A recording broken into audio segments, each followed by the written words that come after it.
سامعین ناظرین، infection control society آپ کی صحت کے لیے، آپ کی آگاہی کے لیے اور آپ کو بیماریوں کے مسائل سے بچانے کے لیے مضامین آپ کی سماعت کے لیے پیش کرتی ہے۔ ہیڈ انجریز کے بارے میں ہم معلومات آپ کو فراہم کر رہے تھے، اور ہیڈ انجریز کے مختلف جو علامتیں ہیں یا ذہن کے اوپر اور دماغ کے اوپر جو اثرات ہوتے ہیں اس کے بارے میں ہم آپ کو بتا رہے تھے۔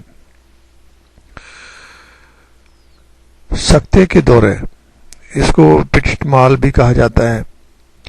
یہ سکتے کے دورے، اس میں انتہائی مختصر مدت کے لیے یعنی 5 سے 30 سیکنڈ 5 to 30 سیکنڈ کا سکتہ یا بالکل رکاوٹ ہو جاتی ہے۔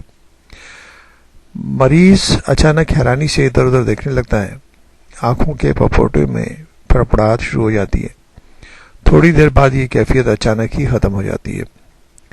ایسے دورے عموماً بچوں میں پائے جاتے ہیں اور ان کی تعداد کئی دنوں بعد ایک مرتبہ سے لے کر دن بھر میں 100 یا اس سے بھی زیادہ ہو سکتی ہے۔ بے ہوشی اور تشنج کے بغیر دورے، ایکائنیٹک، ان کو ایکائنیٹک کہا جاتا ہے۔ اس قسم کے دوروں میں جھٹکے نہیں لگتے، بس اچانک مریض گر جاتا ہے، یعنی نہ تو تشنجی کی کیفیت تیار ہوتی ہے اور نہ ہی بے ہوشی کی۔ تشنج بغیر بے ہوشی، جسے مایوکلونک کہا جاتا ہے، مریض کے جسم کا کوئی ایک حصہ مثلا بازو یا ران وغیرہ کے عضلات میں پھڑکن شروع ہو جاتی ہے، اور اس کے بعد لیکن وہ بے ہوش نہیں ہوتا۔ اس طرح کی علامات جو ہیں وہ مختلف اس میں دیکھنے میں آتی ہیں۔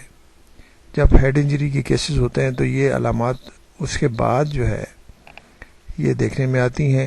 مختلف نوعیت کی علامات ہوتی ہیں، ڈیپینڈ کرتا ہے کہ کتنی انجری ہے دماغ کو۔ دماغ کی انجری کے جو اثرات ہیں وہ جسم پر ظاہر ہونے لگتے ہیں، کیونکہ آپ کو معلوم ہے کہ دماغ جو ہے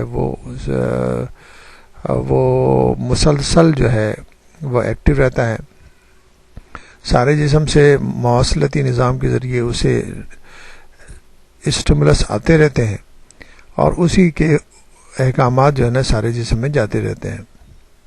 اس میں رکاوٹ، اس میں کوئی چینجز مختلف طریقے سے ظاہر ہوتی ہیں، اور یہ ہم نے آپ کو بتایا کہ پیٹٹ مال، ایکائنیٹک، مایوکلونک قسم کی جو علاماتیں ہیں وہ بھی ہیڈ انجریز میں ظاہر ہو سکتی ہیں۔